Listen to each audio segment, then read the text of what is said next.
हाँ जूम करियो, देखियो जूम करियो।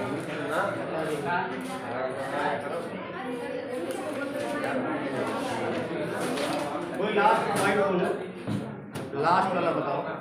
अनुच्छेद सर 269 अनुच्छेद 269 है ना, जीएसटी गठित किया गया है ना, यही पढ़ेगा ना। चलो चलो शांत हो जाओ, शांत हो जाओ, आवाज जा रही है, शांत हो जाओ। एक काम करो, कभी कभी ऐसा होता है कि कहना नहीं चाहिए, पढ़ाई का जो समय होता है ना बड़ा साइलेंट मोड में होता है पढ़ाई करने के लिए। उस समय सबसे बड़ी संयम की बात होती है, क्योंकि पूरा का पूरा जो जीवन होता है 25-25 करके 4 भाग में बांटा गया है ना। अब आदमी ना जीवित रहे तो बात की बात है, 25-25 करके, और 25 साल का मतलब होता है जो स्टार्टिंग का। तो पढ़ाई का उसे कहा जाता है ब्रह्मचर्य। पढ़े हो ना, ब्रह्मचर्य पढ़े हो। फिर क्या होता है, गृहस्थ हो जाता है, फिर वानप्रस्थ, फिर संन्यास। वर्तमान की कंडीशन ये है कि ब्रह्मचर्य तो छोड़ो, सब गृहस्थ आश्रम में प्रवेश कर गए हैं। जब गृहस्थ में जाते हैं 50 के बाद, तब वो किस में आते हैं, ब्रह्मचर्य। ठीक, ये वर्तमान देश की एक रिक्वायरमेंट है, उसी के अकॉर्डिंग चलते हैं सभी।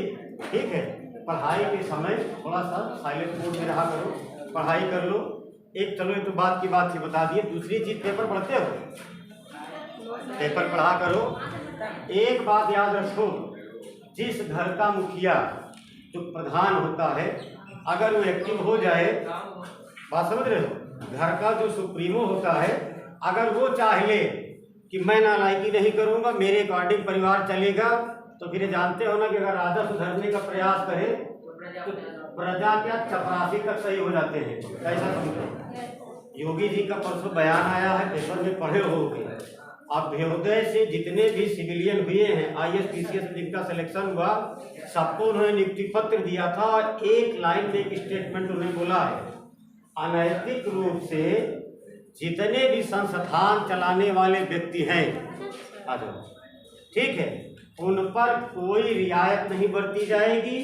दूसरी चीज, जितने भी टीचर हैं और अभ्युदय से संबंधित जितने भी ऑफिसर हैं, वो अपने जितने उनके कार्य दिए गए हैं, अपनी मर्यादा के अंदर रहकर अपने कार्य को पूरी तरह से करें। और एक बात जानते हो कि वो साइलेंट मोड में कभी कभी बोलते हैं, और उनके ऊपर एक आदमी काम करता है, वो जो दिल्ली में है, बाकी वो किसी की सुनते नहीं है। मैंने कहा जब घर का बड़ा आदमी कहते तो ये समझ लो कि तुम्हारे लिए कितना ज़्यादा एक्टिव है वो। बात समझे, वो CM हैं प्रदेश के, कोई घसियारे नहीं हैं। बात समझे कि नहीं। उन्हें अगर खर्चा करना होगा 4-6 करोड़ खर्चा कर देंगे। और खर्चे आदमी खर्चा कब करता है, किसी का पिता अपने बच्चों के ऊपर पैसा कब खर्च करता है, जब उसे लगता है कि वो कुछ कर रहा है। और कोई नालायक के लिए थोड़ी ना कोई रोज पता जेल चला जा, बेल कराने थोड़ी जाएगा। वो तो माया में जाएगा, लेकिन एक दिन कहेगा मर गया होता तो थोड़ा दिन पैदा भया है ना। एक लाइन में बात बोलता है उस क्रोध में। ठीक है, तो उनका एक बयान, एक बहुत बड़ा आदमी जो कोई बयान देता है सरेंडर हो जाते हैं। जिस दिन से उनका बयान आया है, हरदोई तो छोटा सा एक जिला है, बड़े बड़े जिले के जो बहुत बड़े बड़े डायरेक्टर हैं वो सब सरेंडर हो गए हैं, बिल्कुल एकदम बड़ी बड़े संस्थानों के। क्योंकि उन्होंने कहा है कि ऐसे आप लोग काम करते रहिए, जो ये संस्थान वाले हैं ये अपने आप मिट जाएंगे। लेकिन उसके बाद उन्होंने लेकिन एक वर्ड बोला था, लेकिन इसमें इसके जो सिस्टम में जितने आदमी हैं वो अपने सिस्टम को कायदे से काम करें, नहीं तो हमसे बुरा इंसान कोई नहीं होगा। ठीक है, इसीलिए तुम लोग पढ़ाई करो, कुछ ना कुछ तो चलता ही होगा, उनके दिमाग में चल रहा होगा, तभी उन्होंने इतनी बड़ी बात बोली थी। चलो ठीक है, ठीक है। अब आगे तुम GST में क्या पढ़े थे, अंतिम में एक स्टेटमेंट लिखे हो कि अनुच्छेद 1 के अंतर्गत GST गठित किया गया। 122वें संविधान संशोधन जो पास होने वाला कौन सा था, 101वां संविधान संशोधन पारित किया गया, उसके अकॉर्डिंग भारत देश में जीएसटी लागू हुआ। पहले फिर से सुन लो, दुनिया का एक आदमी, पुराने बच्चे जो हम जानते हैं, अगर मालूम नए हो, दुनिया का प्रथम आदमी था, चाहे उसे समझदार कह लो, चाहे जैसे डॉक्टर विल्हेम सीमांस, जिसने एक रिपोर्ट, एक अपना विचार प्रस्तुत किया था वैश्विक स्तर पर, विश्व में। उसने कहा था कि आदमी जब राजा गरीब हो जाए किसी भी देश का, अरे राजा का मतलब किसी सुप्रीमो, फ्रांस में लागू हुआ, ये जर्मन का रहने वाला था ना, विल्हेम सीमांस। इसने कहा था कि जब भी किसी देश में आर्थिक रूप से मंदी आए तो वहां के सुप्रीमो की रिस्पॉन्सिबिलिटी होगी, वहां क्या कर दे, कर लगा दे। ये उसका सुझाव था, बात समझ रहे हो? तो मैंने कहा इस तरह के सुझाव तो बहुत अच्छा नहीं होता, ये कौन सी बात है यार कि तुम्हारे खर्च बढ़ जाएंगे तो दूसरे के ऊपर कह दो तुम नहीं कमा सकते हो क्या। लेकिन उद्योगपति था, उसने जो कहा, और प्रक्रिया लागू कहाँ हुई, फ्रांस में ये चला। उसके अकॉर्डिंग भारत देश में पहले वैट लागू किया गया। वैट जानते हो स्टेट वाइज होता है, इसीलिए मोदी जी ने उसको खत्म करके एक जीएसटी लागू कर दिया संपूर्ण भारत के लिए, ताकि विवाद न हो। विवाद का मतलब जानते हो ना, भारत देश में कई स्टेट हैं तो कई तरह के मुख्यमंत्री होते हैं, और भैया सबका अपना अपना व्यू अलग है। देखते हो, उस पर देखो मोबाइल पर, टीवी तो देखने का समय नहीं मिलता होगा उसमें, तो उसमें देखो एक समाचार जब आता, समाचार छोड़ो, समाचार कभी सुने हो? टीवी पर समाचार तो किसी से पूछ लो तो 99 बच्चे से फेल हो जाएंगे कि समाचार आता कहाँ है, चैनल कौन सा है, यही बता पाओ DD1 बस, और बता नहीं पाओगे कहाँ किस रिपोर्ट में किस नंबर पर लगेगा, भूल गए। अगला लिखो, चलो एक पॉइंट लिखो, जीएसटी को भारत में सर्वप्रथम, ऐसा लिखो, पहला पॉइंट करके लिखो, जीएसटी को भारत में सर्वप्रथम सन 2000, जीएसटी को भारत में सर्वप्रथम सन 2000 में, ऐसे लिखना, गढ़ा गया था। अच्छा, गढ़ने का मतलब बनाया गया था, गढ़ा गया था, एक टामा लगाओ। जीएसटी को सन 2000 में गढ़ा गया था या बनाया गया था। उसके आगे लिखो, जबकि 2006 के बजट में, जबकि 2006 के बजट में इसे वर्णित किया गया, इसे वर्णित किया गया। एक प्रश्न है, अगर पूछा जाए कि भारत देश जीएसटी जैसे शब्द का प्रयोग सर्वप्रथम किस सन में किया था, 2000 में, और किस भारतीय बजट में जीएसटी की बात कही गई थी, 2006 में। सरकार किसकी थी, कांग्रेस की, भारत देश के प्रधानमंत्री थे डॉक्टर मनमोहन सिंह, ठीक, उस समय। इतना क्लियर कर लो, इतना याद रखना। ये तो नहीं पूछेगा, लेकिन ये कुछ गारंटी नहीं है। जैसे एक बार हमने बताया था कि एक शब्द है वैश्वीकरण, निजीकरण, है ना, और एक है उदारीकरण। उदारीकरण, ये तीनों शब्द को जब भी आयोग यूपीपीएससी ने पूछा है तो हमेशा एक बात पूछता है, ये शब्द जब भारत देश में लागू किया गया तो उस समय भारत का प्रधानमंत्री कौन था, कई बार पूछा गया है, जब किसका प्रधानमंत्री से लेना देना नहीं था, क्योंकि तीनों शब्द को गढ़ने का काम डॉक्टर मनमोहन सिंह ने किया था। ड्राफ्टिंग उन्होंने 1985 में की थी, लागू 91 में हुआ, लेकिन वो आयोग है, उसे लगा कि पूछा जाए, हो सकता है बच्चों को ना पता हो, तो वैसे पूछा जा सकता है कि बजट शब्द को जो गढ़ा गया तो उस समय भारत देश का प्रधानमंत्री कौन था, अटल बिहारी वाजपेयी। जब बजट में से स्थान दिया गया तो कौन थे, डॉक्टर मनमोहन सिंह।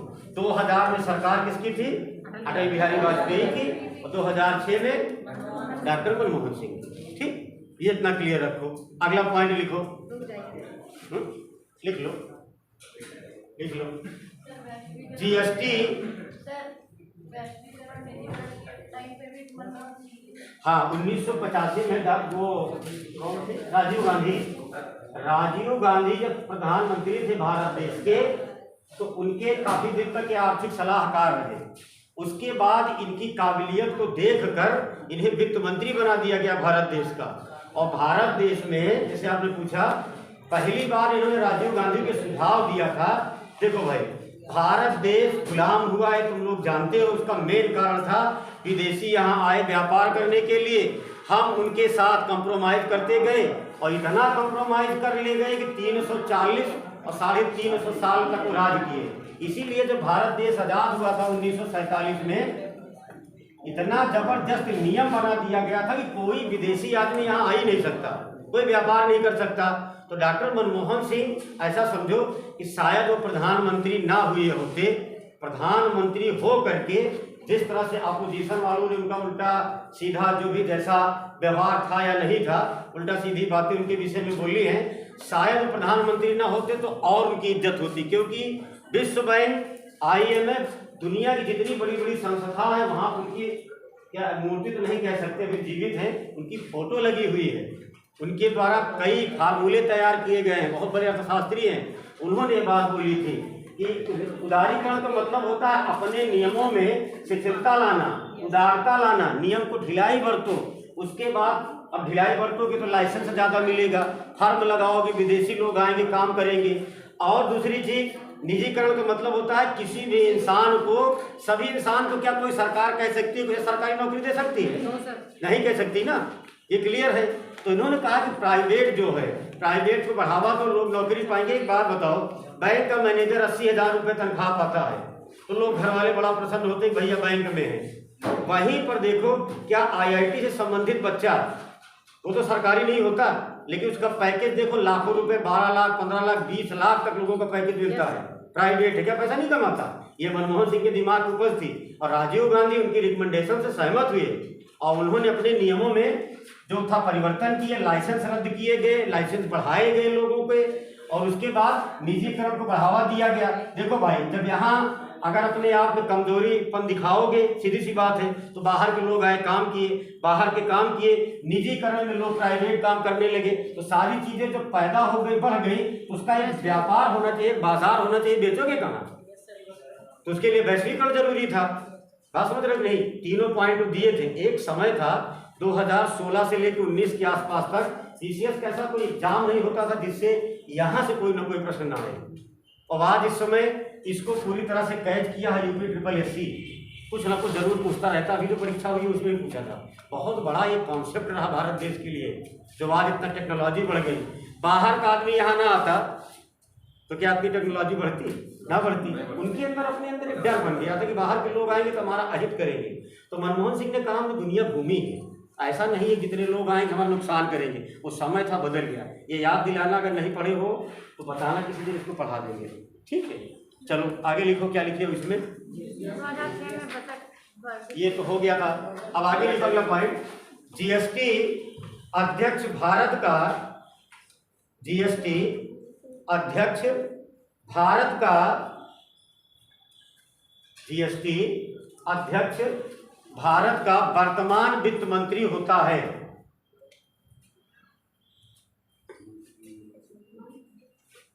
GST, अरे क्या लिए हो?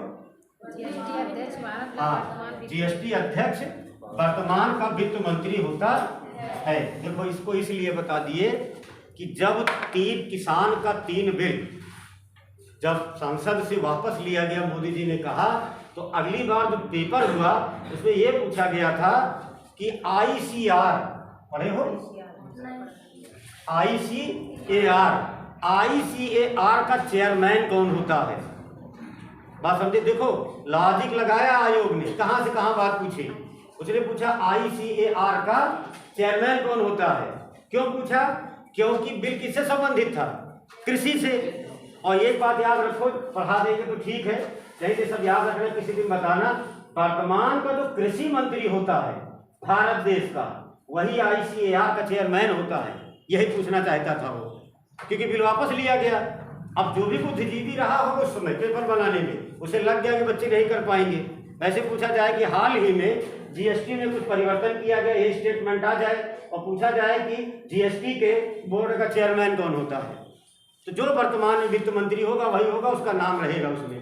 ठीक, क्या नाम है उनका? निर्मला सीतारमण। ये है। आगे लिखो, क्या लिखो? वित्त मंत्री होता है, उसके आगे लिखो, इस तरह अरुण जेटली इस तरह अरुण जेटली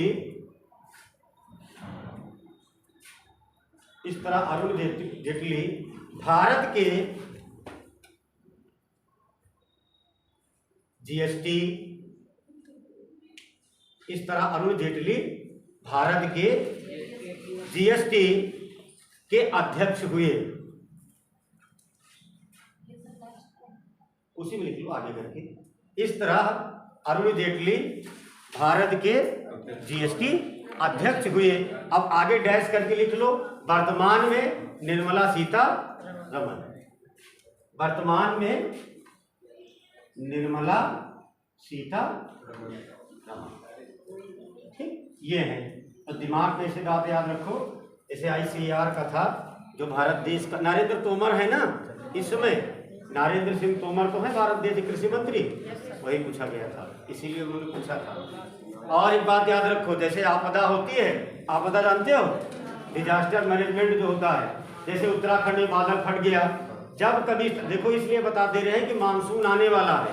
केरल में आ चुका है, 15 दिन के बाद उत्तर प्रदेश में आएगा। उत्तर प्रदेश उत्तराखंड लगा हुआ है, ये तुम्हें सुनने को जरूर मिलेगा। अगस्त नहीं, जुलाई के माह में कि उत्तराखंड के पिथौरागढ़ और कहीं का नाम ले लो, वहां पे बादल फट गया। जगरती पढ़ते हो, क्लास चलती है ना? हाँ, जो समझ में ना आए, कोई वर्ड रहा करे, जिसकी क्लास अलग करे, पूछ लिया करो। बादल फट गया, इतने लोग मारे गए। अगर इस तरह की कोई घटना घटी तो जान लेना, कोई पेपर होगा तो पूछा जाएगा डिजास्टर मैनेजमेंट, आपदा प्रबंधन का चेयरमैन कौन होता है। पेपर प्रैक्टिस सेट उठा करके देखो, जब कितनी बार जुलाई के बाद परीक्षा हुई है, अगस्त के बाद क्यों, जुलाई में ऐसा क्यों? क्योंकि मानसून आता है इधर। मानसून आने के बाद सबसे ज्यादा नुकसान अपने पड़ोस में देखा जाए तो कहाँ होता है? उत्तराखंड में। बादल का फटना, बादल जानते हो कैसे फटता है बादल? हाँ, वो एक शब्द है, ये ज्योग्राफी में है, एक बैग वहाँ पानी गिर जाता है और बह जाते हैं लोग। तो जिम्मेदारी, उनको बचाने की जिम्मेदारी डिजास्टर मैनेजमेंट जो होता है, आपदा प्रबंधन, इसका चेयरमैन कौन होता है? होता है भारत देश का गृह मंत्री। इस तरह की चीजों का रिस्पॉन्सिबल, पूरी तरीके से सारी चीजें व्यवस्थित करे, इसका जिम्मेदार कौन होगा? गृह मंत्री। अगर कभी पूछा जाए आपदा प्रबंधन का चेयरमैन, भारत देश का गृह मंत्री, जीएसटी का अध्यक्ष वित्त मंत्री, ICAR का चेयरमैन वर्तमान भारत देश का कृषि मंत्री। ठीक है, चलो आगे लिखो। जीएसटी के ब्रांड एम्बेसडर अमिताभ बच्चन है। अगला पॉइंट है ब्रांड एम्बेसडर, राजदूत। जीएसटी के ब्रांड एम्बेसडर,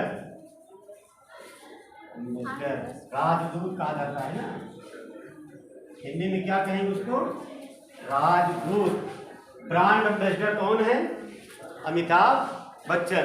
ठीक, आगे लिखो, आगे पॉइंट। जीएसटी का मुख्यालय, आगे लिखो, जीएसटी का मुख्यालय कहाँ पे स्थित है? जीएसटी का मुख्यालय नई दिल्ली में स्थित है। जीएसटी का मुख्यालय नई दिल्ली में स्थित है। आगे लिखो, अगला पॉइंट। जीएसटी, आगे लिखो, GST registration number, GST registration number 15 अंकों का होता है। जीएसटी रजिस्ट्रेशन नंबर कितने डिजिट का होता है? 15 अंकों का होता है। उसके आगे लिखो, जीएसटी के 3 घटक, जीएसटी के 3 घटक होते हैं। तो डैश कर लो, पार्ट, उसके भाग। ठीक, जीएसटी के 3 घटक होते हैं। अब तुम्हारी भाषा में समझो क्या कहेंगे उसे? पार्ट कह लो, भाग कह लो। ठीक है, बस वही कि 3 भाग में उसे बांटा गया है। जीएसटी के 3 घटक होते हैं। डैश करो ऐसे। फिर आगे लिखो, CGST, ऐसे C ऐसे करके, GST, फिर काम लगो। हाँ, CGST, उसके बाद SGST, क्या सर? यस का मतलब स्टेट। ठीक, और उसके बाद IGST, ठीक, GST, फिर I इंटरनेशनल, ठीक है। इस पर जो होता है, कहने का मतलब इस पर पावर होती है किसकी? सेंट्रल गवर्नमेंट की, ठीक है। 3 हो गए, आगे लिख लो, पूरा भी करना है, लिख लो अगला। आगे हेडिंग डालो CGST,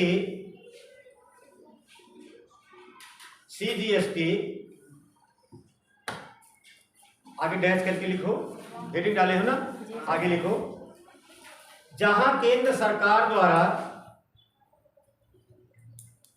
CGST, फिर उसके आगे जहां केंद्र सरकार द्वारा राजस्व, जहां केंद्र सरकार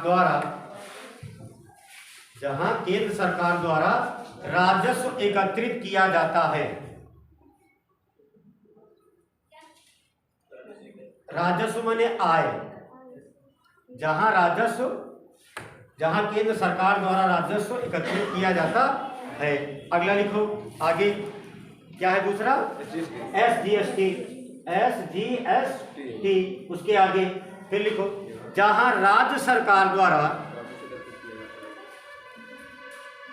SGST में जहां राज्य सरकार द्वारा राजस्व एकत्रित किए जाते हैं,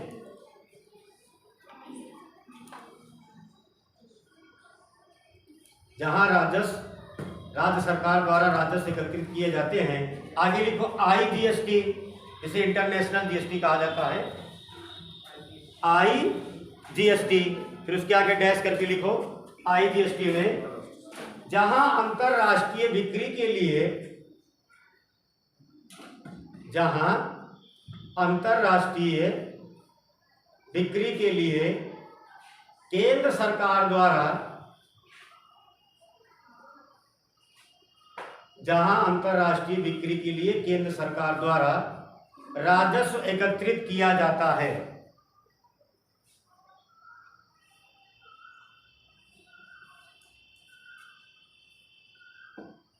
जहां अंतरराष्ट्रीय बिक्री के लिए केंद्र सरकार द्वारा राजस्व एकत्रित किया जाता है। आगे लिखो, हेडिंग डालो, GST से मुक्त वस्तुएं, फ्री, GST से मुक्त वस्तुएं, अब तो बड़ा बदल गया है, GST से मुक्त वस्तुएं, डैश करके फिर, हाँ, GST का C का मतलब एक ही होता है, सेंट्रल, यस का मतलब स्टेट, आई का मतलब इंटरनेशनल, बस। क्या बात, पानी पी लो, बड़ी गर्मी है ना, 15 दिन तक गर्मी अभी आ रहेगी। आगे लिखो, प्राकृतिक मधु जो होती है, पहले क्या लिखे हो? GST से मुक्त वस्तुएं, अब आगे लिखो उसी के आगे डैश करके, प्राकृतिक मधु, हाँ, मत जानते नहीं मधु, प्राकृतिक मधु, दूध क्या करें? प्राकृतिक मधु, उसके बाद कामा लगा के लिखो दूध, ये सब इसमें GST नहीं लगेगी, दूध। उसके बाद फूल झाड़ू, आप बड़ा मेंशन किए हैं, बड़ा हिसाब से भाई, गड़बड़ी ना हो। फूल झाड़ू, आगे लिखो, बताएं। फूल झाड़ू, 2 झाड़ू होती है ना, सुने नहीं हो घर पे, एक तार वाली होती है, एक फूल वाली होती है ना, फूल वाली झाड़ू, उसको इससे GST से बाहर रखिए। और सुनो, खुला खाद्य पदार्थ, खुला ओपन जो मिलेगा तुम्हें, खुला खाद्य पदार्थ, खुला खाद्य पदार्थ, ये है उसका खुला खाद्य पदार्थ का मतलब जानते हो? जो तुम ऐसे नहीं लिखते हो 100 ग्राम 50 ग्राम वाला जो होता है खुला खाद्य पदार्थ। आगे लिखो, लस्सी,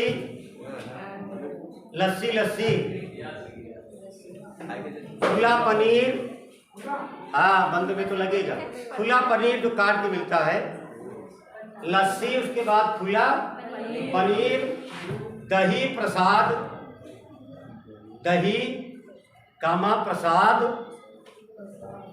नमक गुड़, नमक नमक, उसके बाद गुड़, कितने हो गए? फिर से मिला लो, पनीर, दही, प्रसाद, नमक, गुड़, कागज, कागज, अब लिख लो, कागज, चित्रकला की किताबें, चित्रकला एक किताबें उन्होंने कहा था, कौन सी? चित्रकला की किताबें। और एक और आगे लिख लो, शिक्षा सेवाएं, एजुकेशन सर्विस, शिक्षा सेवाएं।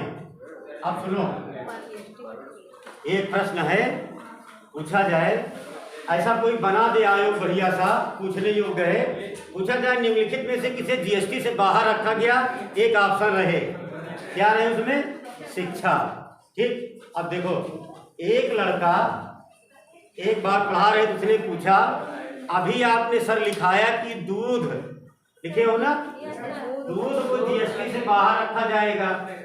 उसने कहा कि हमारे यहाँ पूरी बात बताया नहीं, उसने कहा जीएसटी लगती है दूध पर, है ना, उसने कहा दूध पर जीएसटी लगती है, लेकिन बात नहीं बताया। तो हमें लगा कि जो भी हम डाटा यार बता रहे हैं वो तो हम कहीं ना कहीं से कलेक्ट करते हैं, व्यक्तिगत हमें परीक्षा देना रहता है, गलत कहाँ से हो गया। तो दूसरी क्लास लगी एक हफ्ते बाद, तो कहने लगा सर ये वाला डाटा सही नहीं है। हमके भाई पूरी बात बताओ, तो कहने लगा कि दूध पर जीएसटी लगती है सर। हमने कहा तुमको कैसे पता? तो कहने लगा इसलिए कि हमारे 8-10 भैंसे हैं और दूध उसका हमारे पिताजी ले जाते हैं बेचने। तो हमने कहा एक बात बताओ अकल के दुश्मन, सीधे सीधे, तुम्हारे पिताजी क्या करते हैं? व्यवसाय करते हैं ना। तुम्हारे पिताजी एक भैंस पाल करके और गांव में किसी को दूध देते या किसी होटल पर, तब तो जीएसटी नहीं लगती। तुम्हारे पिताजी व्यवसायी हैं, वो किसान नहीं रह गए, वो तो 15 भैंस इसलिए लाए हैं कि उससे दूध निकाल करके अपना काम करेंगे। एक स्टेशनरी वाला ये कह दे कि किताब पर सरकार ने कहा जीएसटी नहीं लगेगी, अरे वो स्टेशनरी वाला नहीं है, वो व्यवसायी है, वो किताब खरीदता है किताब बेचने के लिए, वो किताब खरीदेगा। बात को समझो, वो किताब खरीदेगा तो जीएसटी देनी पड़ेगी। तुम किताब खरीदने जाओगे तो वो ये कहा जाएगा जितने का खरीदेगा, जैसे 100 रुपए की खरीद के ले आया है और 4 किताब उसके पास हैं, तो जीएसटी का नाम नहीं लेगा, लेकिन अपनी जीएसटी जोड़ कहेगा कि एक किताब का रेट कितना? 25 रुपया। बात को समझो। इकोनॉमिक्स का सबसे खराब पॉइंट ये है कि शुद्ध भाषा में कहा जाए तो इतना मरा हुआ सब्जेक्ट है कि कोई पढ़ना नहीं चाहता, और बड़ा इसमें माइनर मिस्टेक होता है, सिर्फ समझने वाली बात होती है एकदम छोटा छोटा। एक तरह से तुम कहते हो कि चावल पर, अनाज, अच्छा खाद्यान्न पदार्थ पर नहीं लगाओगे, अब वहीं पर अगर बोरी में आ जाए भर करके तो लग जाएगा। इसीलिए उन्होंने कहा कि जो प्राकृतिक मधु है, बात समझे, अगर इसका सेवन किया जाए, अगर मान लीजिए जो प्राकृतिक मधु जानते हो, अरे गांव भर में जो छत्ता लगा होता है, तो ये देखो दिमाग सरकार का देखो, अगर ये आदमी अगर तुम्हें देगा तो तुम्हें जीएसटी ना दे, क्योंकि उसे जीएसटी की आवश्यकता नहीं है, क्योंकि बल्टी लेकर के जाएगा, वहां से तोड़ेगा, गांव घर में बेच लेगा। सरकार उसी मध को अगर कुछ मिला करके फैक्ट्री से मॉडिफाई करके तुम्हें देगी तो उसे क्या चाहिए? उसको जीएसटी चाहिए।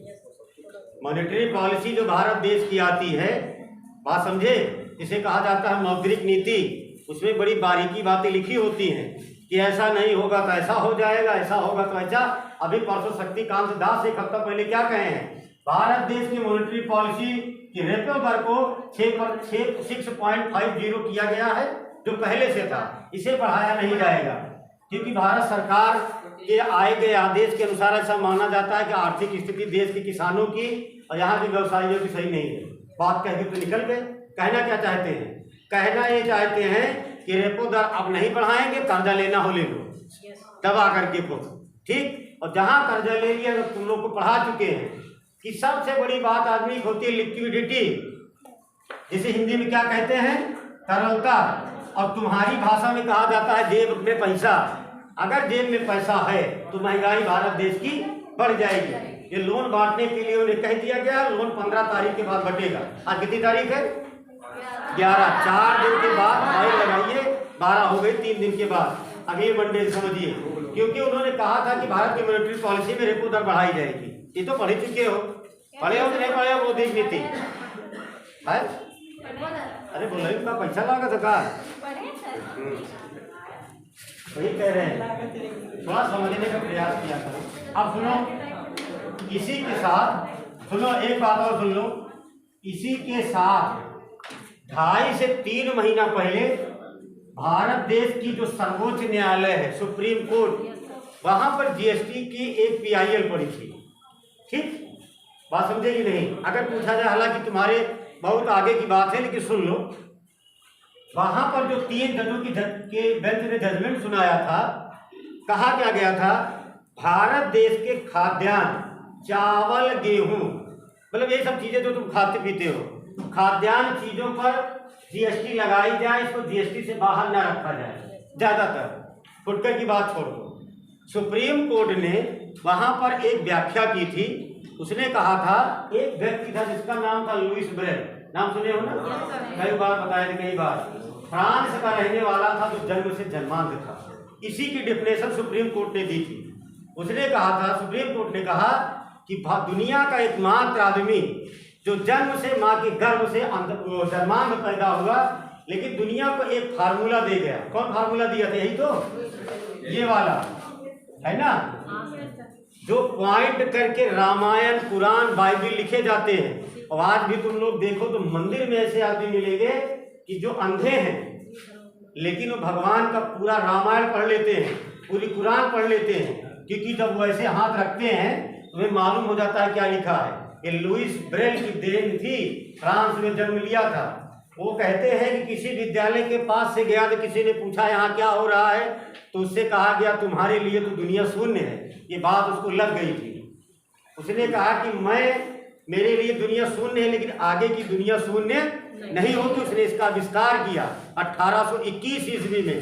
बात समझे? तभी सुप्रीम कोर्ट ने इसकी विवेचना की कि कम से कम एक फार्मूला, एक जन्मांध बना के गया। भारत सरकार को एक काम करना था, अरे जो अपाहिज हैं, जिनके पैर खराब है, आंख खराब है, इस तरह के विकलांग जो हैं, कम से कम सरकार को उनको जीएसटी से बाहर रखना था। सरकार ने बहुत गलत किया। इसकी विवेचना की किसने की?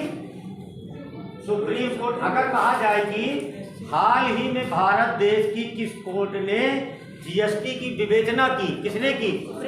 सुप्रीम कोर्ट ने। लेकिन बाद में सुप्रीम कोर्ट ने यह भी कहा कि मेरा ये कर्तव्य है कि भारत के संविधान में जो लिखा है उसका संरक्षण कराना, उसका पालन कराना, परिवर्तन लाने का काम कार्यपालिका और व्यवस्थापिका का। यहाँ पर सुनो हमारी एक बात, श्रीमद् भागवत गीता का कोई पाठ नहीं होता, समझे? जो मैं बता रहा हूँ कायदे से सुन लो, समझे कि नहीं? इसलिए कि जीवन में कौन सा प्रश्न कब मिल जाए। मैं तुम्हें एक प्रश्न बताऊं, एक बार मैं पीसीएस दे रहा था, मैं टिक मार्क में पूछा गया था कि भारत देश का वह कौन सा शासक था जिसने तंबाकू को बैन कर दिया था। मैं बता रहा हूं, तुम्हारा कैमरा चल रहा है, मैंने किसी किताब में नहीं पढ़ा था। मैं एक दिन अपने गांव जा रहा था, 5 रुपए की किताब लिया था, सफर क्या कहते हैं, पूरे तरीके से सफर जो है हमारा चल जाए, क्योंकि बहुत नींद लगती है ना बस में, तो बड़ा खराब लगता है उसमें उंघाना। तो उसमें एक लाइन में लिखा था कि जहांगीर भारत देश का पहला शासक था। वो शब्द हमको कहाँ मिला था?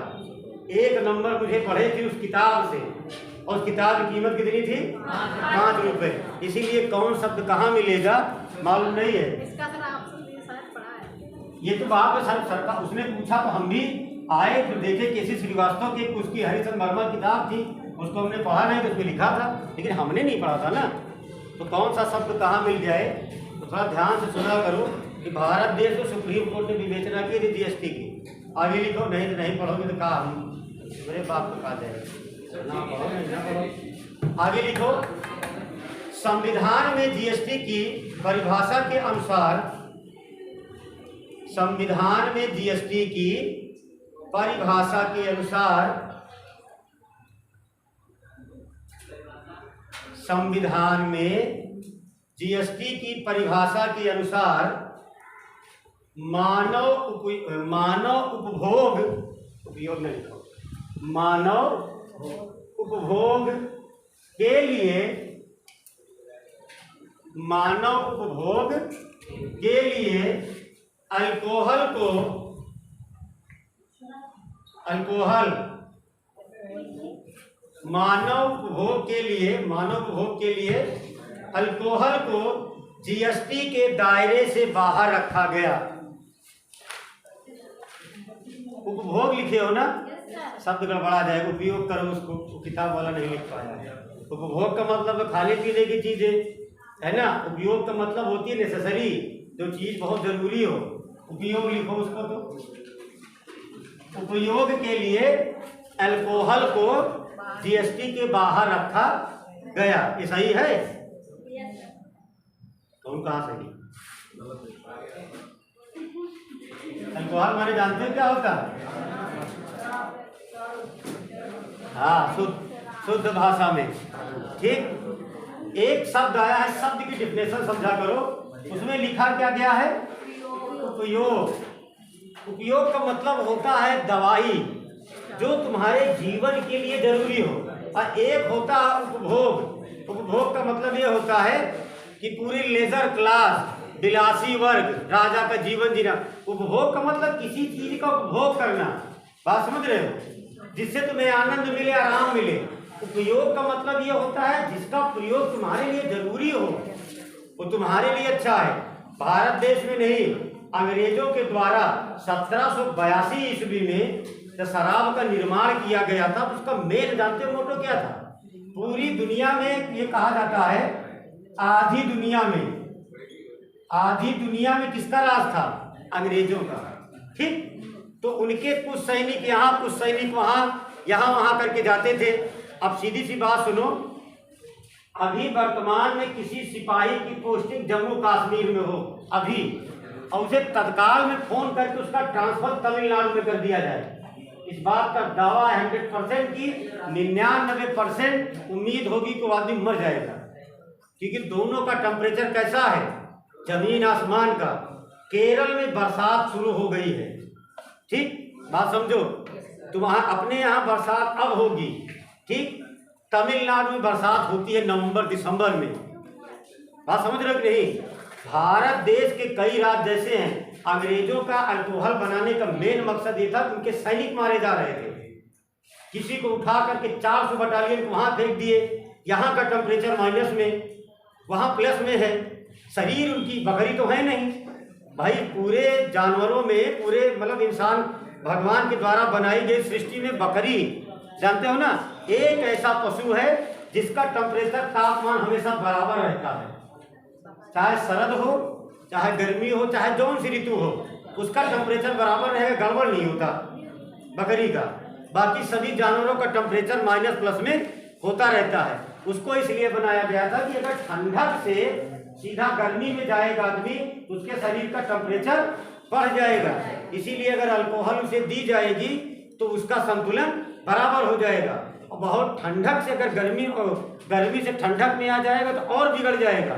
उसे शराब पिलाई जाएगी, अल्कोहल दिया जाएगा, तो शरीर का बैलेंस सही हो जाएगा। बाकी की कहानी आप लोग जानते हो, उसका प्रयोग किस तरह होने लगा है, नारायण जाने ऊपर वाले भगवान। अब तो का शरीर, एक बात बताओ, का सारा दिन उनका शरीर का टेम्परेचर सही रहता है, संध्या खराब हो जाता है 8 बजे। हम बहुत लोगों को देखे हैं, उनका टेम्परेचर 8:30-9 बजे के आसपास बिगड़ जाता है। रहेंगे इसी हरदोई में, रहेंगे यही लखनऊ में, वही पेड़, वही घर, वही एटमॉस्फेयर, लेकिन टेम्परेचर उनका 10 घंटे के बाद गड़बड़। और पूरे अगर अकस्मात बंद हो जाए उनकी जानकारी के लिए कि आप तो नहीं खुलेगा, तो सारी रात उनका टेम्परेचर खराब रहेगा। फिर सबसे प्यारा उनका बच्चा, जिसको बड़ा स्नेह करते हैं, उनकी पत्नी, कहो उस टेम्परेचर के गर्मी में कहो कुछ उसको भी कह दे कि आज तो रात भर नजर ना आए भैया, सवेरे सही हो जाता है। एक बता देंगे तो बात बता दिए, इसको बनाने का मतलब ये था। इसीलिए जीएसटी में कहा गया उपयोग। उपयोग का मतलब ये हुआ कि मिलिट्री में जो काम करते हैं, मिलिट्री समझ रहे हो ना, सैन्य अधिकारी जितने होंगे उनको जो अल्कोहलाइज दिया जाएगा, वो क्या किया जाएगा, विदाउट जीएसटी होगा।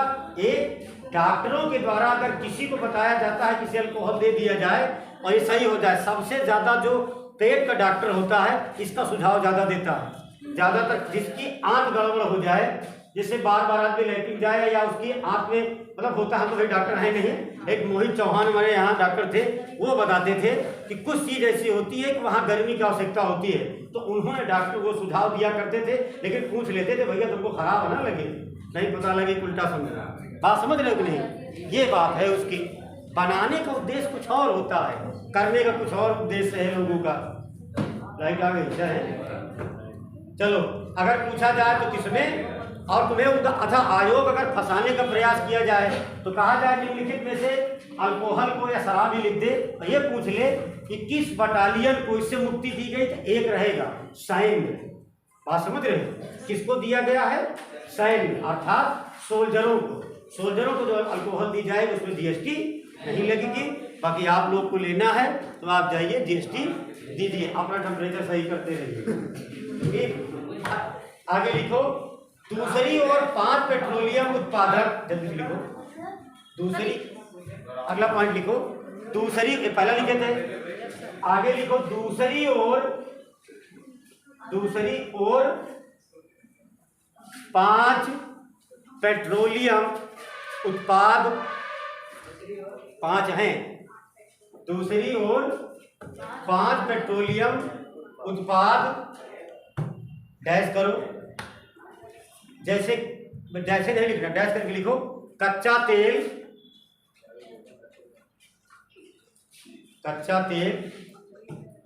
ठीक, उसके बाद मोटर स्पिरिट, उसे कहा जाता है हिंदी में मोटर, इंग्लिश में लिखा जाएगा मोटर स्पिरिट, और ना समझ पा रहे हैं तो मोटर स्पिरिट को कहा जाता है पेट्रोल।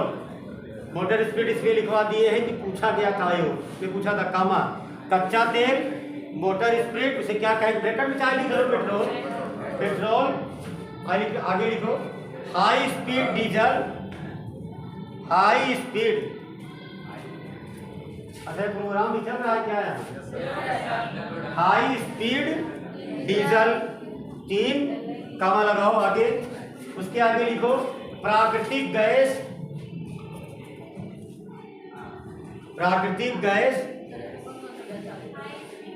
हाई स्पीड डीजल, प्राकृतिक गैस, टरबाइन ईंधन, टरबाइन होता है इलेक्ट्रिक में काम करता है, टरबाइन ईंधन को, आगे लिखो, टरबाइन ईंधन, कामा लगा दो, फिर आगे लिखो, को अस्थायी रूप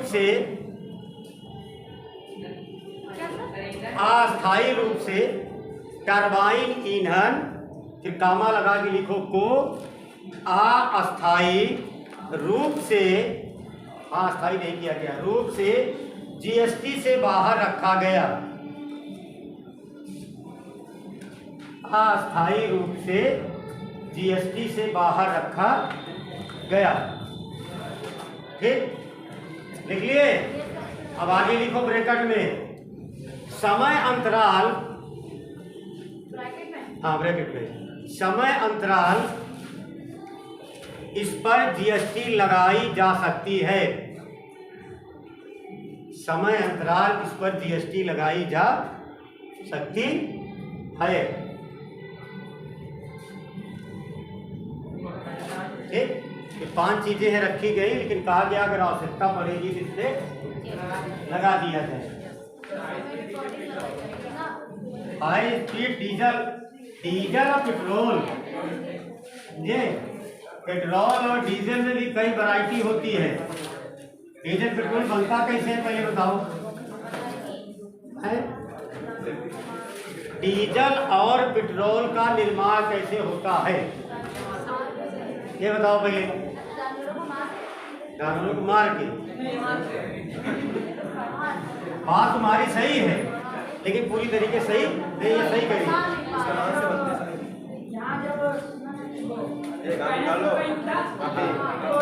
देखो एक लाइन में, हाँ सही कह रहे हो, पकड़े हो लाइन मानी सही जा रहे थे, पकड़े हो वही एक लाइन में सुनो। सही बात है, तुम तो बता रहे हो।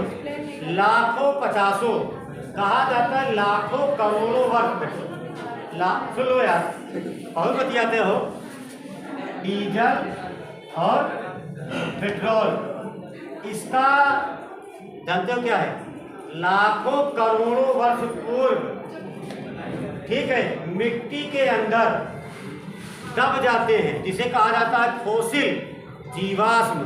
ठीक, लाखों करोड़ों वर्ष जो बीत जाते हैं तो उसी जो दबे होते, चाहे मवेशी जानवर हों, बात समझ, ज्यादातर मवेशियों का नाम आता है, कुछ लकड़ियां होती हैं, कुछ और जानवर होते हैं, जैसे बच्चे ने कहा डायनासोर, इस तरह कुछ प्राकृतिक चीजें, प्राकृतिक संसाधन या प्रकृति के द्वारा बनाए गए, उसी के नीचे दब जाते हैं।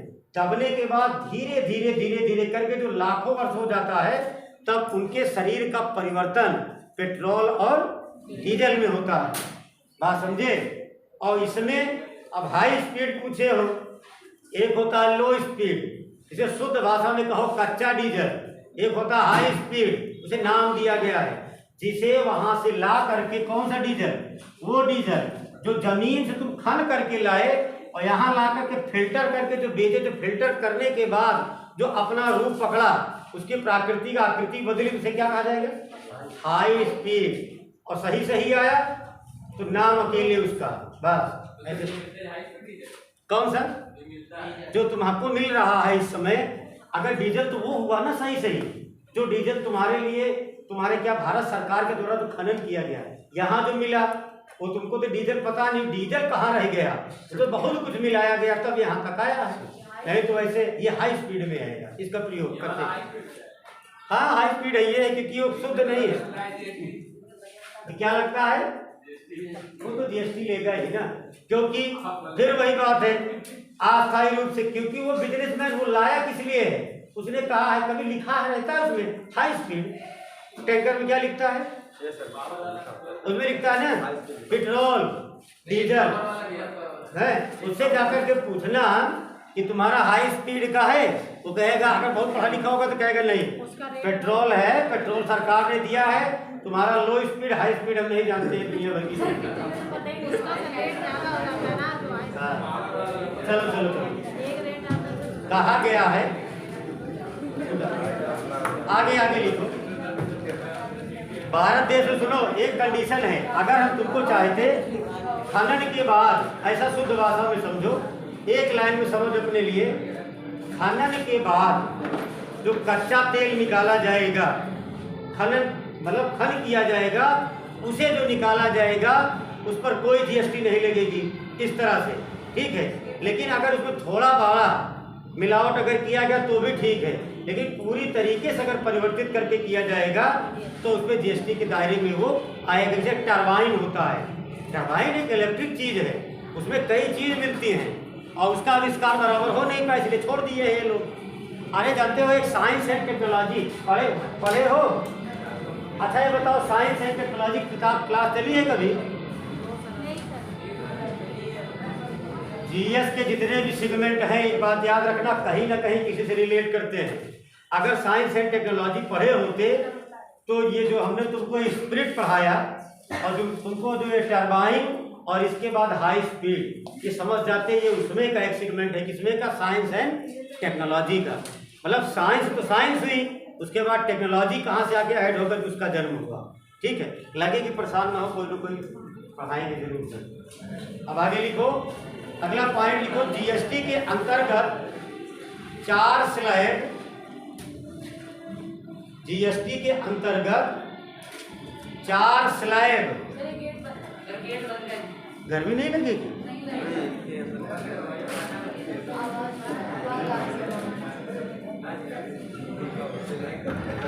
ये चल रहा है 10-15 दिन, कितने दिन का है प्रोग्राम? 15 दिन का। क्या लिखो? जीएसटी के 4 स्लैब, ठीक। अब आगे लिख लो कर दर, फिर आप समझ गए ना, ये सब क्या होता है? 4 स्लैब। अब आगे क्या लिखिए ब्रैकेट में? कर दर, अर्थात उसको बांटा कितने में गया है? 4। उस कर को, जीएसटी के कर को कितने भाग में बांटा गया है? उसकी दर, दर का मतलब जानते हो, निर्धारित करते परसेंटेज। अरे अंग्रेजी में नहीं जानते परसेंटेज? तब फिर कर दर, ब्रैकेट बंद करो, आगे लिखो, बनाए गए हैं 4 स्लैब ब्रैकेट में कर दर ब्रैकेट बंद बनाए गए हैं। कामा लगा के लिखो, यह 5%, 12%, यह 5%, 12% और 18%, 18%, 5%, 12%, 18% और 28%, 4 हो गए ना, 28% हैं।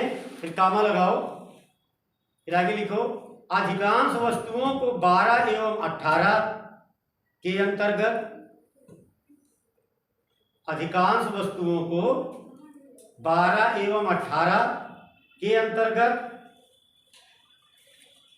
रखा गया है, जबकि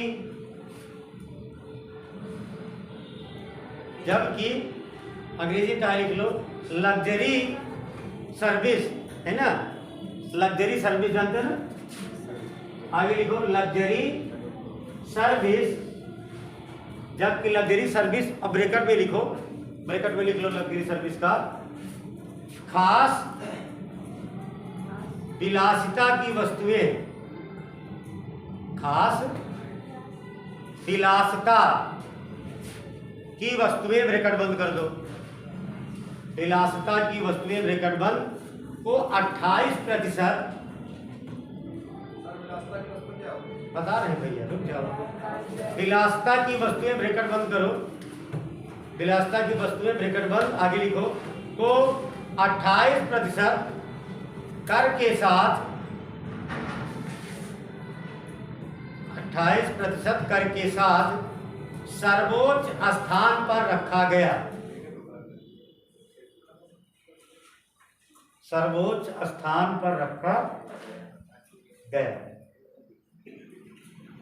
ठीक, एक मिनट सुनो, अब बताओ क्या पूछ रहे थे? विलासिता की वस्तु,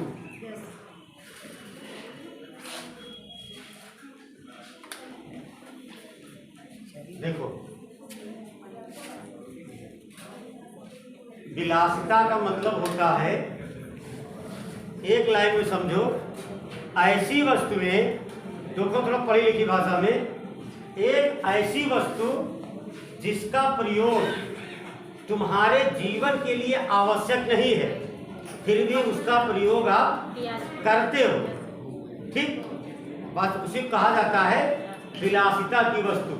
जैसे में समझना हो, शराब, ठीक, जुआ खेलना, ठीक है, अपने घर में, अब सुनो बतियाओ ना भाई, अगर पूछे हो तो, बच्चे ने पूछा बता नहीं पाओगे, तुम्हारा छोटा सा मकान है, गरीब हो, अपनी चारपाई पे नींद ना आना, लखनऊ जैसे क्लार्क होटल चले जाना, वहां जाके सोना, पैसा, कुल मिलाकर के पैसा का दुरुपयोग करने वाला वर्ग विलासी वर्ग कहलाता है। और वो वस्तुएं जो तुम्हारे जीवन का पार्ट ना हो करके तुमने उसे अपने जीवन का पार्ट बना लिया है, उसे कहा जाता है विलासिता की वस्तु, ठीक। विलासिता शब्द का समाज में पहली बार प्रयोग किए थे थॉमसन वेगलिन, रहने वाले अमेरिका के वैज्ञानिक थे। उन्होंने कहा धरती पर एक वर्ग होता है जिसे कहा जाता है विलासी वर्ग, ठीक। उन्हें कहा, उन्हें बाद उसका ट्रांसलेट करके इंग्लिश में क्या कहा गया था, उन्होंने तो लेजर क्लास कहा था। उन्होंने कहा कि जो लेजर क्लास होते हैं उनकी आवश्यकता नहीं है धरती पर, लेकिन अगर वो होंगे नहीं, छोटे वर्ग का काम नहीं चलेगा। बात समझ गए कि नहीं? अब इतने बड़े हो गए, इतना समझ गए होंगे। अनैतिक काम, जिसका कोई काम जरूरी ना हो फिर भी हो, ठीक है। कुछ आदमी होते हैं, कुछ आदमी ऐसे होते हैं कि बहुत दिक्कत होती है तो 1-1 लाख रुपए के दिन में बर्बाद कर देते हैं, क्योंकि उनके पास होता है। और जितने ज़्यादा ये हो उन्हें कहा जाता है विलासी वर्ग। अगर कभी जीवन में पूछे कि विलासी वर्ग की डेफिनेशन किसने दी थी, उनका नाम था टी वेगलिन। वेगलिन लिखते थे, उनका पूरा नाम था थॉमसन वेगलिन, अमेरिका के वैज्ञानिक थे। उन्होंने दी थी इसकी डेफिनेशन विलासी वर्ग। लेजर क्लास कहा करते थे वो, हिंदी में इसका ट्रांसलेट हुआ था लेजर क्लास, बाद में लग्जरी जीवन हो गया। क्या करें?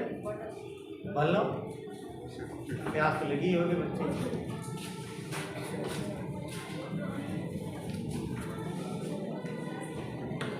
क्या कितने पॉइंट हो गए हैं इसमें? आगे लिखोगे, लिखो कितने लोग गए? 2। कौन लोग गए?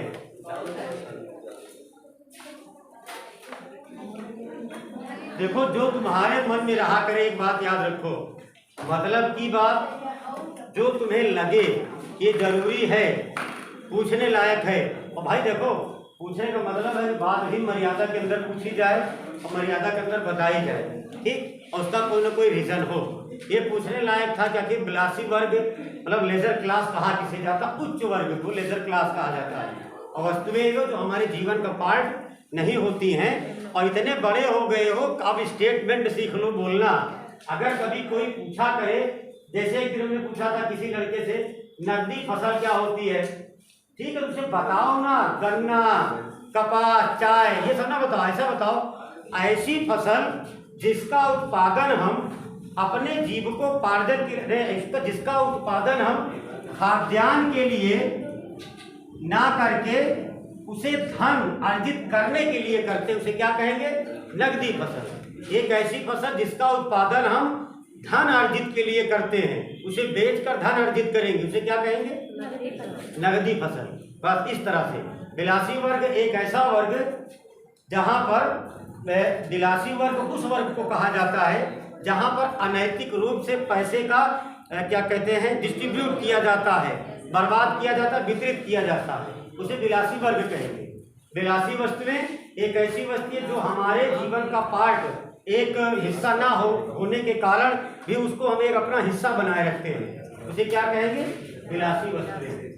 थोड़ा सा इस तरह से बोलोगे कम शब्दों में तो सही रहता है, सीखोगे तो सीख जाओगे।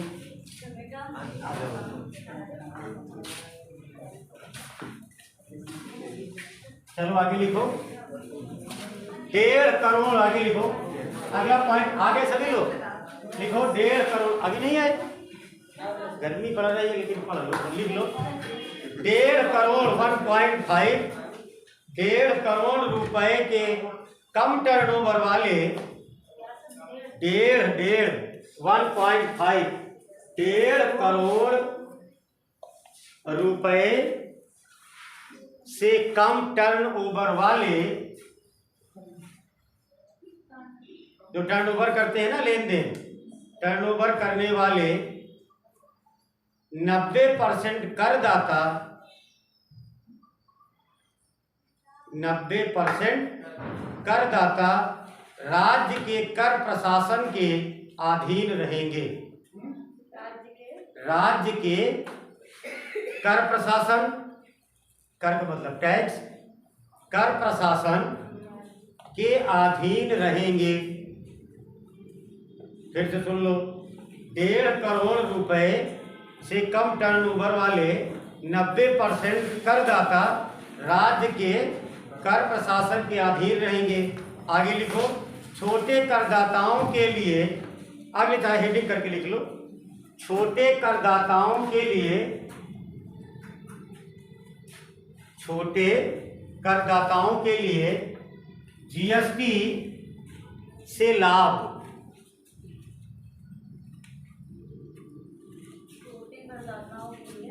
जीएसटी से लाभ या जीएसटी के लाभ, उनको क्या क्या लाभ है? आगे लिखो, पहला सकल वार्षिक टर्नओवर अर्थात लेन देन, सकल वार्षिक टर्नओवर 30 लाख तक होने पर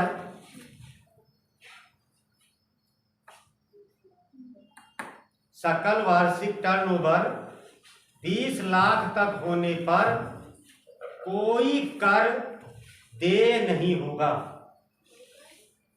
कोई कर देय नहीं होगा। आगे लिखो अगला पॉइंट, दूसरा एक करके लिखे हो ना, दूसरा लिखो, पूर्वोत्तर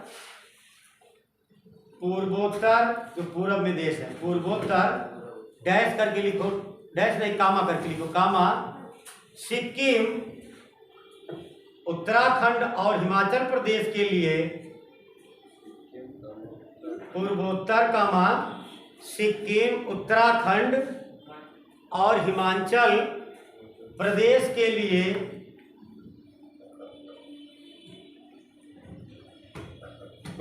लिए छूट की सीमा 10 लाख निर्धारित की गई है।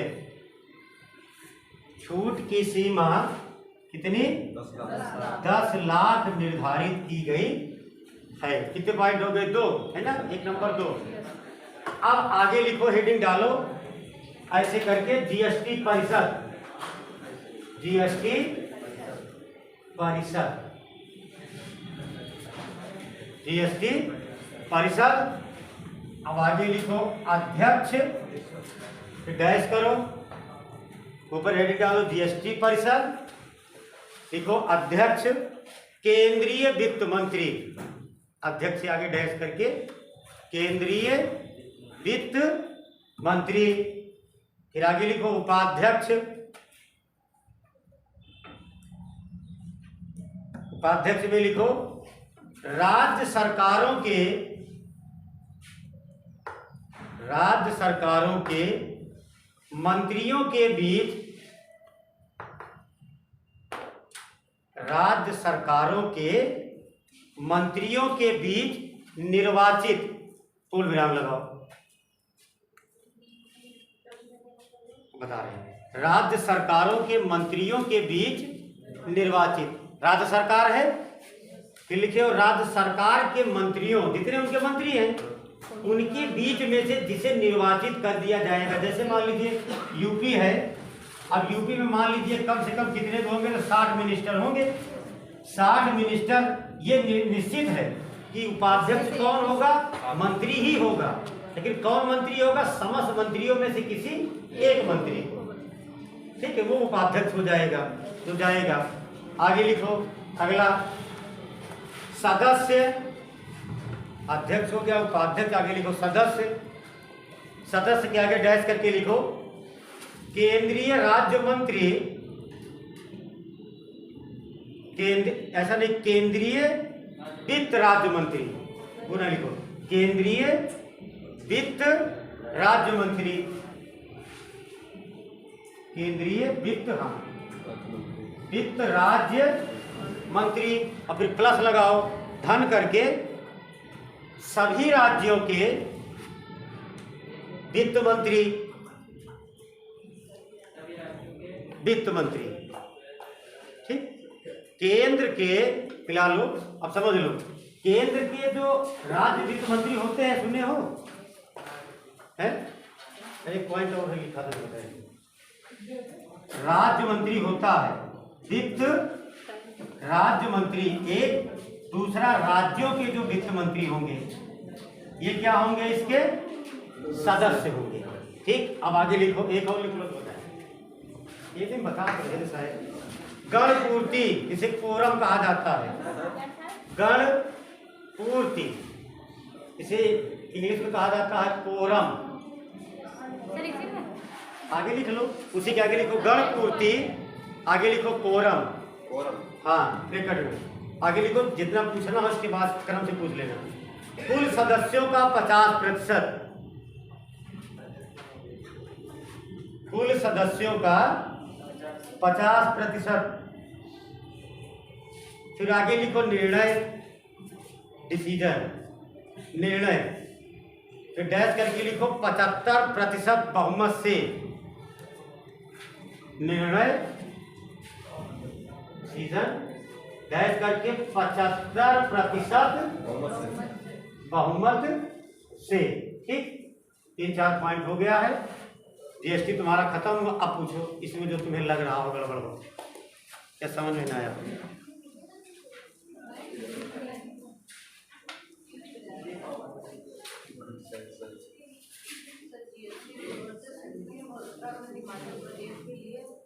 $10 लाख,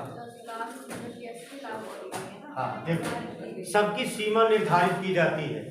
जो इंसान जितना कमाएगा टैक्स भी वैसे उससे लिया जाएगा। बात समझ रहे हो कि नहीं? मैंने एक दिन बताया था कि भारतीय मॉनेटरी पॉलिसी में, मौद्रिक नीति में कहा जाता है कि भारत सरकार अर्थात सेंट्रल गवर्नमेंट को सबसे ज्यादा पैसा कहाँ से मिलता है? टैक्स कारपोरेट से। कारपोरेट वाले होते कौन है? अडानी, अंबानी, रतन टाटा, ये सेंट्रल गवर्नमेंट का है। स्टेट का सबसे ज्यादा आबकारी, सबसे ज्यादा राज्य सरकार को सबसे ज्यादा टैक्स किसमें मिलता है? सरकार से, अर्थात दारू से।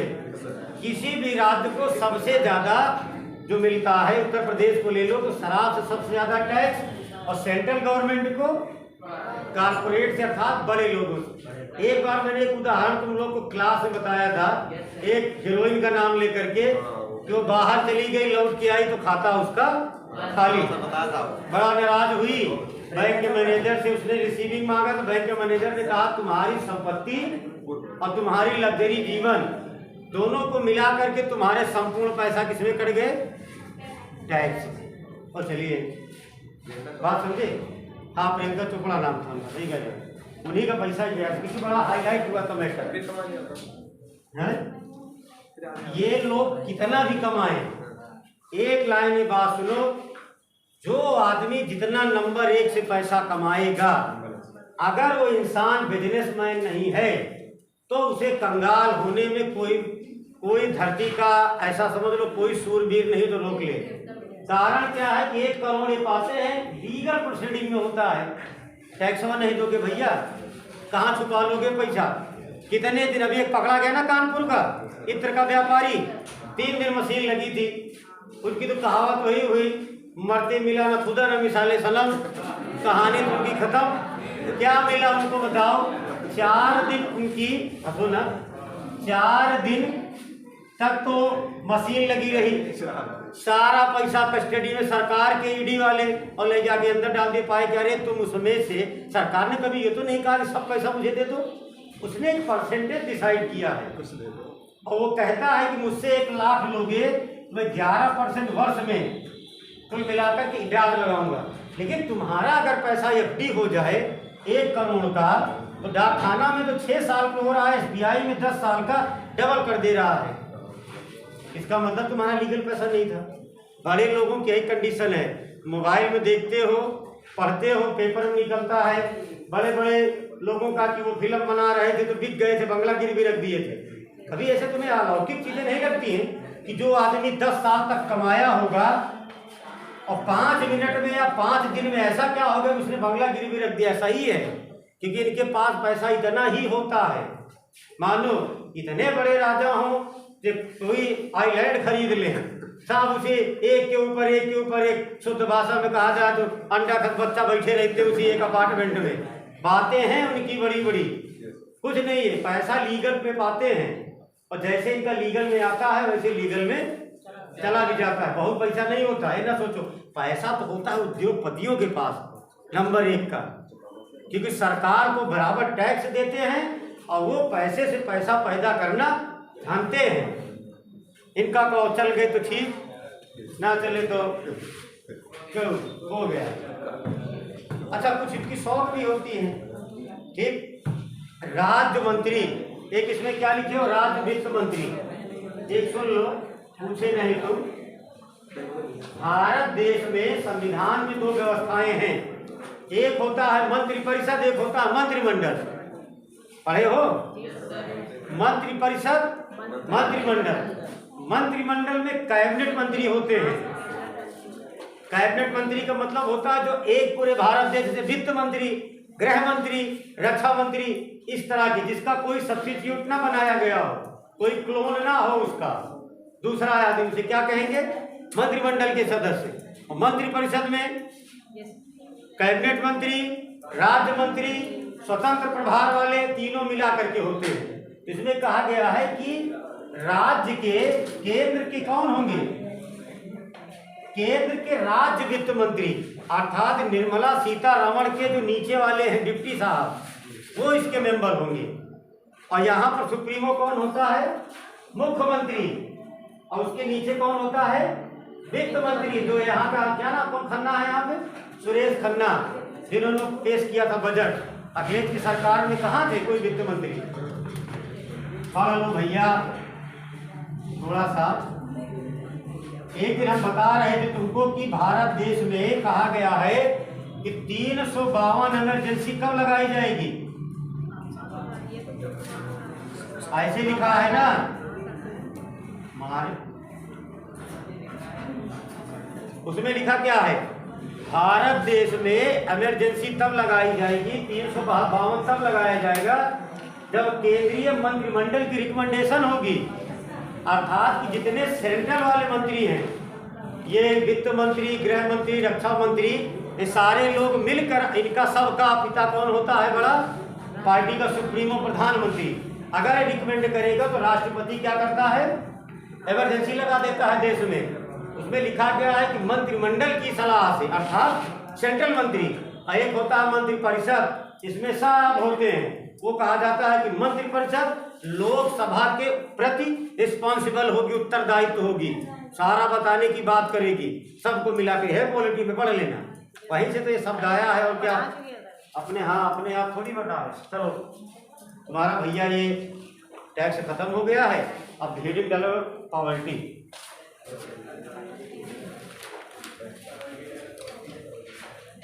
पॉवर्टी का मतलब गरीबी। पॉवर्टी का मतलब गरीबी होता है। टाइम होने वाला है, 10 मिनट तो है, बताना पड़ेगा।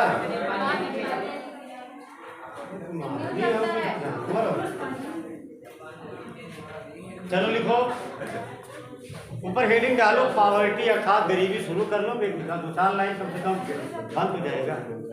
अब गरीबी लिखो, पॉवर्टी,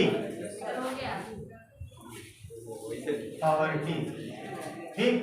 अब जाओ ये लिखो नीचे, गरीबी का अर्थ है डैश करके, गरीबी का अर्थ है वह स्थिति,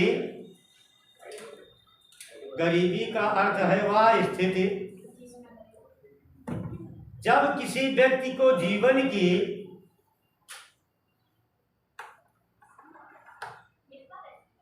देखो, गरीबी का अर्थ है जब किसी व्यक्ति को जीवन की निम्नतम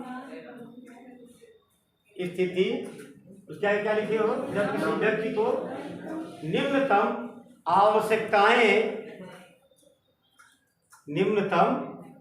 आवश्यकताएं, फिर डैश करो, फिर आगे लिखो, भोजन, वस्त्र एवं आवास उपलब्ध नहीं होते,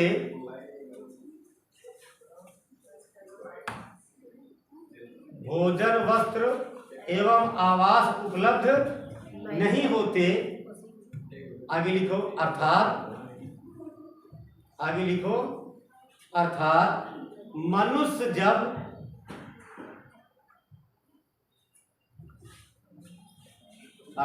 मनुष्य जब बुनियादी आवश्यकताओं की पूर्ति की स्थिति में, मनुष्य जब बुनियादी आवश्यकताओं की पूर्ति की स्थिति में नहीं होता, आवश्यकताओं की पूर्ति की स्थिति में नहीं होता, तो वह गरीब कहलाता है, तो वह गरीब कहलाता है। उसकी यह स्थिति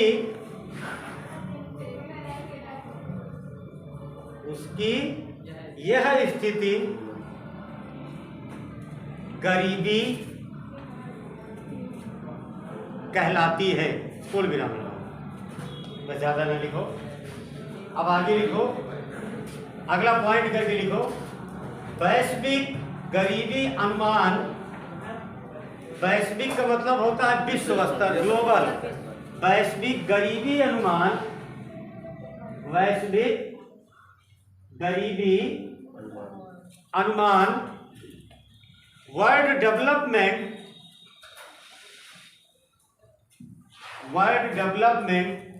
रिपोर्ट में गरीबी को परिभाषित करते हुए कहा है कि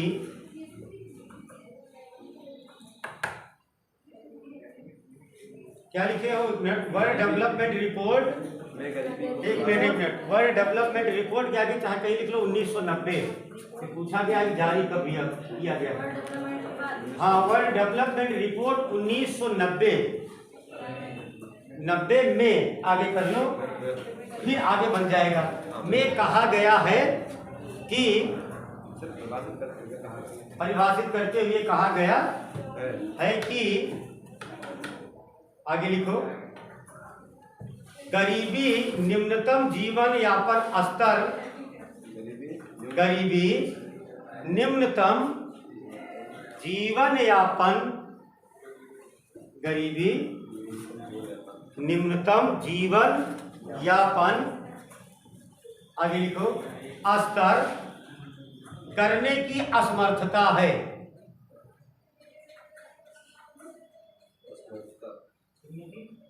जीवन यापन स्तर, फिर क्या लिखे हो?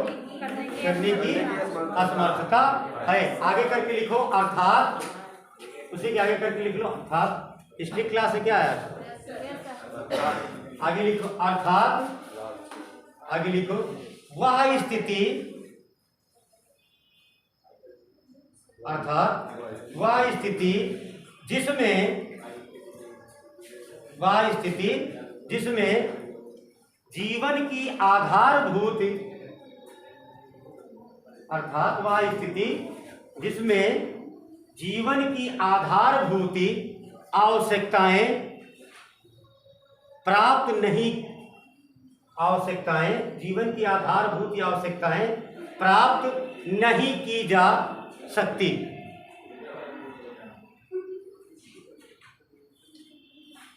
ठीक, पूर्ण विराम लगाओ। तीसरी लाइन लिखो, सैद्धांतिक रूप से गरीबी को, हाँ आगे लिखो, बोलो ना भाई, कंप्लीट कर लेने दो। तीसरा लिखो, सैद्धांतिक रूप से गरीबी को दो भागों में बांटा गया है। सैद्धांतिक रूप से गरीबी को दो भागों में बांटा गया है। एक हेडिंग डालो, सापेक्ष निर्धनता। सैद्धांतिक रूप से गरीबी को दो भागों में बांटा गया है। नंबर 1 सापेक्ष निर्धनता। ठीक, बस एक दूसरे का नाम है निरपेक्ष। ठीक है, टाइम कितना हुआ है तुम्हारा? ये है समय? पानी ना पियो,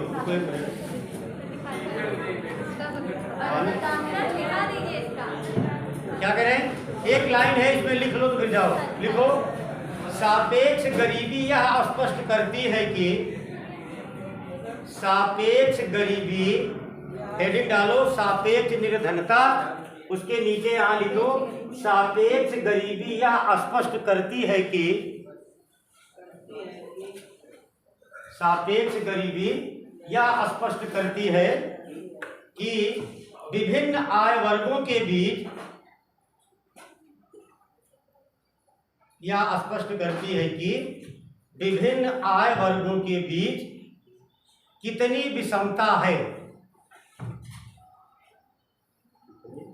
विषमता, ठीक, इक्वलिटी ना हो, कितनी विषमता है। फिर पूर्ण विराम लगाओ आगे, फिर आगे लिखो पूर्ण विराम लगा के, प्रायः इसे मापने की, आगे लिखो प्रायः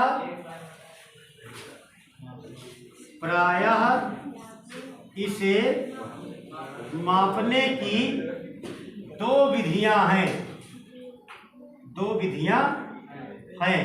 नंबर 1 करके लिखो लॉरेंज वक्र, दूसरा लिखो गिनी गुणांक। ऐसे ठीक है, विषमता है, उसके आगे इस प्रायः इसे मापने की दो विधियां हैं। नंबर एक लॉरेंज वक्र, दूसरा क्या है गिनी गुणांक। ठीक, अब जाओ पानी पी लो, इसके बाद याद दिलाना, इसकी थियरी हम बता देंगे। ठीक है,